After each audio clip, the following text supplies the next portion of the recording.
Hello everyone, I'm your hostess with the mostest, 8-Second Gaming, and in today's video we are going to be making an updated version of a video that we made at the start of Season 1 in Overwatch 2, and that is the Ultimate tier list. The game has changed a lot, and even most of the ultimates that haven't been touched in any way, shape, or form will be placed completely differently just based off of the meta. So let's get into these things, but if you guys are looking to take your Overwatch skill to the next level, then you need to check out the GameLeap website right now. Over there, our top level coaches are creating the best, most highly informative guides to make you the best player you could possibly be. We have hero guides, positioning guides, aim guides, mentality guides, literally everything you need to be a top ranked player. So click the link in the description, pick yourself up a membership, and start to improve today.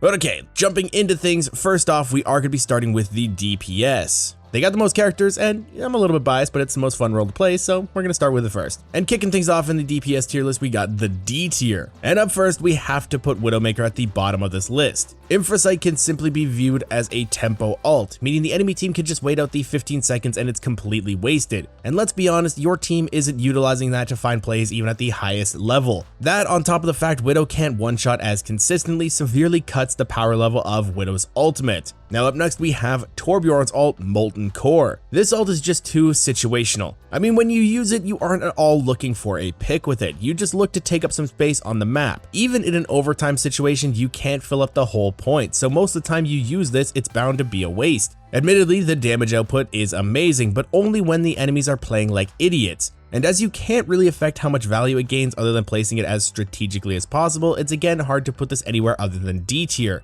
Moving into the C tier though, now we have Bastion's artillery fire. Although his ultimate can find consistent picks and can be amazing for halting enemy engages, it doesn't do near as great a job as the consistent damage output he has in his regular sentry form. And while you're ulting, you can't set up to do that. That's the only issue with his ult right now. It doesn't allow you to actively be in the fight, so bottom of C tier seems like a good place to put him. Next up we have Cassidy's Deadeye, and we all know why this ultimate gets placed so low. Other than the extremely inconsistent picks you may find with it, most of the time it's going to be better used for reloading by canceling the ultimate and then right-clicking your enemy into the ground. With the use of a shield and a speed boost, it can be extremely lethal. However, the coordination required to do so is likely going to remain unfound in ranked matches even at the higher elos, which leaves this ult in C tier. Now next up we have Hanzo, and Hanzo's dragon can feel incredibly cosmetic. Still, we do feel it is more useful than Deadeye since you can consistently zone off the entire enemy team from their tank when used correctly. That high damage output it pulls out if enemies land inside it will sure as hell make enemies stay out, meaning when used behind the enemy tank as he tries to take space will completely isolate him. Still, most of the time it can be hard to pull off, and you will likely waste it against dive composition as it struggles to find value there. So C tier is certainly where it belongs. Now for our top C tier pick, this may come as a surprise, but we are actually putting Soldier's Tactical Visor here. We feel confident unless you are playing against actual AI, then you are going to be relying on pure luck finding value with this ultimate in most circumstances, unless you do combo with a nano boost. It's not necessarily terrible, but most of the time you will be sprinting around trying to find a target. Before you know it, it's over. So compared to other ultimates on this tier list, it's hard to argue for it being any higher. Now for the B tier though, we have Genji's Blade. And we can already hear your screams, Blade is OP, what are you talking about? But listen guys, when blading solo, you will be extremely lucky to find even one kill. We can't make every DPS ultimate dependent on a nano boost, because then we'd just be rating that ult over and over again. Truth be told, Blade isn't that great. You just yell a loud voice line and the entire lobby stares at you for its duration, meaning you need to be very lucky to survive using it. Not only that, but it's extremely obvious when a Genji is going for a blade, meaning the enemies will know exactly when to stare at you while you're stuck in this animation. Now just above this ult we have one very similar. This is Pharah's Rocket Barrage.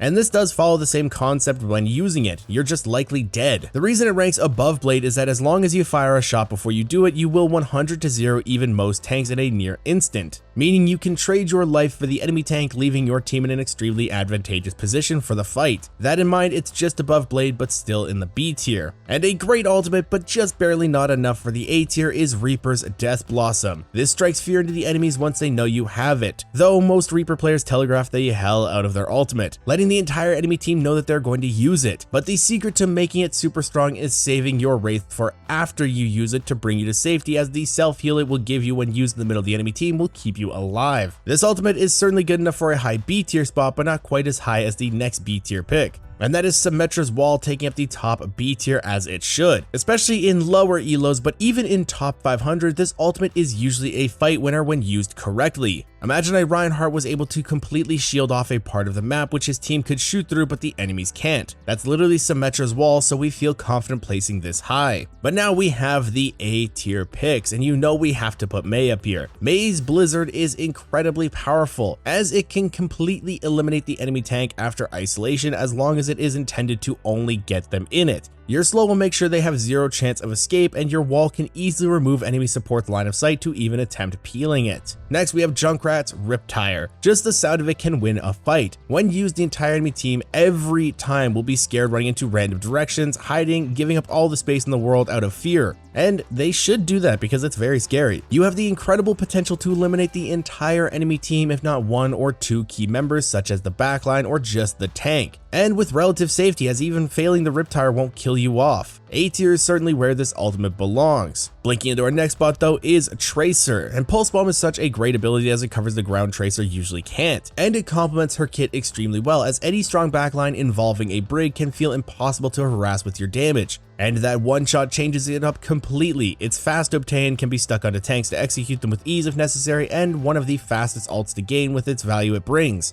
We feel a high A tier to be a great place for this to land. But now it's S tier time, and we've got to put Ash's Bob. It's your back pocket tank, creating and holding space you need to find picks on Ashe. It can be used to CC players, although inconsistent, and when used correctly, hitting a wall, it will completely demolish anyone within its line of sight. Bob is an extremely potent ultimate that is both strong in general team fights and overtime scenarios, allowing for you to be significantly more aggressive and can even be used to peel for your team. S tier is a very good place for it to be ranked, even if it's the lowest spot here. And next up, we of course have Echo's Duplicate, which is pretty much every other ultimate in the game depending on how you use it. Even if the enemy team don't have super great win condition ultimates, with 5 heroes to choose from, there will at least be one if you farm your ultimate, which is extremely easy to do. You will find incredible value. Even the hero alone can be used to find advantageous positions. Imagine flying to a high ground a Cassidy, for example, wouldn't be able to get to, and then duplicating an enemy Cassidy. Now you're in a powerful position otherwise impossible to obtain, and thanks to the buff where you farm duplicate faster, this ultimate is stronger than ever.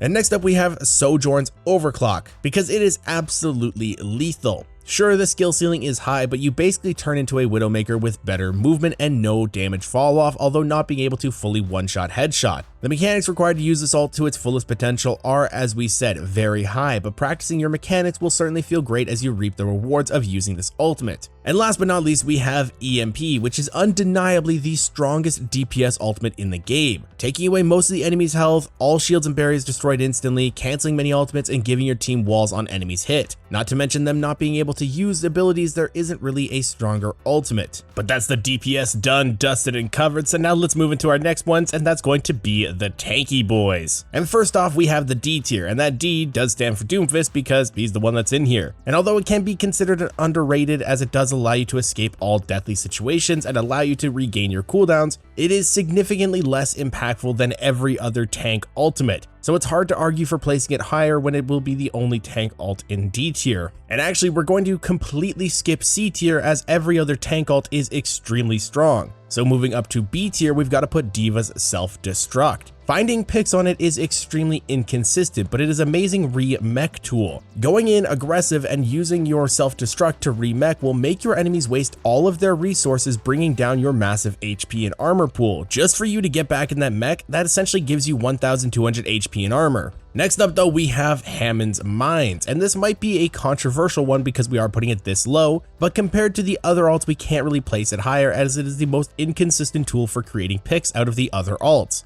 It is still an amazing tool for creating space and zoning the enemy team, mostly being able to isolate members, but when used onto the enemy backline, it's extremely lethal, so B tier is a great place for it to rank in. Up a little bit higher comes Whole Hog. It can completely misposition the entire enemy team or eliminate one person of your choosing when used correctly. As one of the highest damage output ults in the game, trapping a player or two in a corner or hitting a hook while using it will put them in a death situation. No ifs, ands, or buts about it, so higher than Ball but still in the B tier is a good place for it to be. Next up, we have Primal Rage, and this is honestly one of the most overrated abilities in the game. The conditions required to use it correctly whilst obtaining it mid-fight are too heavy for you to find great value, and the best way for it to be used is off the bat after a nice engage with your bubble. It's one of, if not the hardest ultimate in the game to use by far. For those mechanical gods out there, you will heavily enjoy playing this hero regardless of the reputation Winston players receive for being zero mechanic. Nevertheless, Primal can be extremely powerful, although we don't think it's all it's hyped up to be, so we will place it here in the B tier as we feel comfortable just above Whole Hog. Next up though, we have the A tier, and the first one going in here is Zarya's Grav. She really sets up her team to push in and can be used to farm charge by standing inside of it and bubbling yourself, making it more versatile than thought to be. A big Grav is a fight changer and it's extremely iconic ultimate that everyone knows how powerful it can be when used correctly, so A tier is a great spot for it to be in.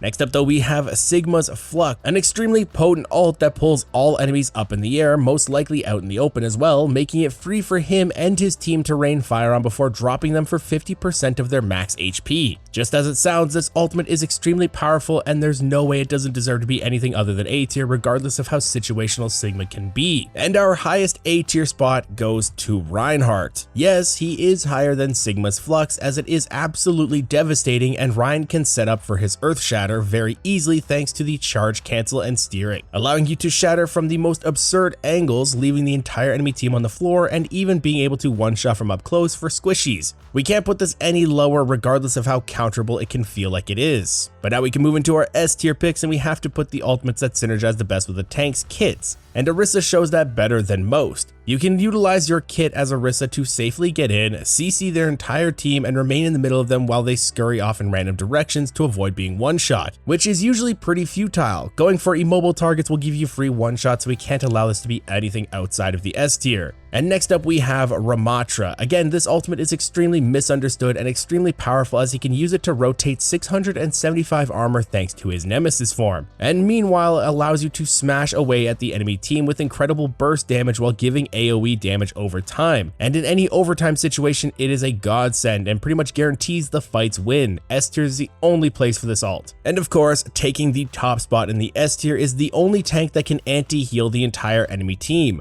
Junker Queen, and man does it synergize with her kit so well, especially her passive. Hitting this ultimate, even if not followed up by your team, will absolutely be devastating as it makes you near unkillable so long as enough targets are hit, and will likely flat out eliminate most squishies so long as they aren't cleansed in any way. With how strong this ultimate is and how big of a game changer it can be, I don't think anybody can disagree with us putting it at the highest S tier pick. But now we have finally reached the supports, and starting off with the D tier, Lifeweaver's Tree is just a terrible version of every other ultimate. Most other ults can be used for survivability, including Valk, and even that will do a better job as it's much more versatile than making your team have to play in a specific zone. So just like he is overall, we gotta make Lifeweaver D tier. And moving into the C tier, we've got Baptiste's Amplification Matrix. Although it is extremely powerful, it is pretty situational, and you must look for extremely aggressive opportunities to find real value with it. And compared to the other ultimates in the support lineup, it isn't all that impactful, although it will certainly win you some fights. But now we're actually moving straight into the B tier. It's really hard to figure out who to put where, as each support is played best with different team compositions. But at the bottom of B, we gotta put Brig's Rally. It is a devastating ultimate to fight against, turns Brig into a battle god as she runs down your team while giving her team immense sustain and allowing her to stun opponents. This should not be underestimated. B tier is certainly the place for it to be ranked. And up next, Moira's Coalescence. This is extremely powerful, the sustain it gives to her team is incredible and allows her to be very mobile while damaging the enemies. Still, other supports can output more value, and with that being said, this has to be put in the B tier as well. But now let's move into the A tier and we'll kick it off with Valkyrie. It makes Mercy near unkillable as she moves at Mach 10, flying all around the place while healing or damage boosting her entire team. The survivability that it gives her makes her ultimate so worth it and potent, and even though it's going to be at the bottom of A tier, we can't overstate how powerful this ultimate actually is. Taking the next spot is Zenyatta's Transcendence. It's extremely powerful and counters most ultimates in the game, but with two heroes in the game being able to near enough make it nullified, although difficult, means we have to put it lower than Lucio's in this list. Still, it counters most ultimates and is a real fight winner so long as no one's antied on your team, so high A tier it goes. But now let's jump straight into the S tier, and we've got to give this one to Ana. Nano Boost is an amazing combo ult, but even on its own, it can completely change the tide of a fight.